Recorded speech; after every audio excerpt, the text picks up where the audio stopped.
In today's video, I'm going to show you how to hide a strip in Wix.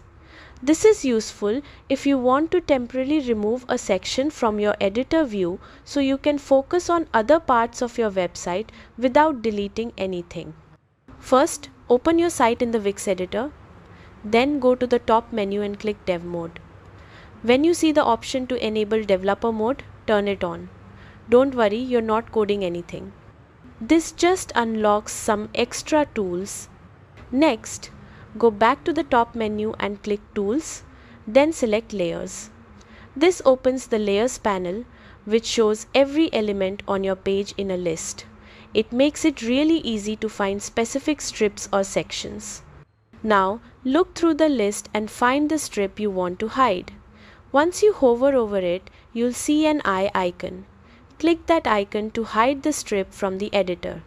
The strip will disappear from your workspace so you can continue designing without distractions. Very important, this only hides the strip in the editor. It does not hide it on your live site. Your visitors will still see it normally unless you choose to change its live visibility later. And that's it. You've successfully hidden a strip in Wix. It's a simple way to declutter your workspace and stay focused while designing. Thanks for watching, and I'll see you in the next tutorial.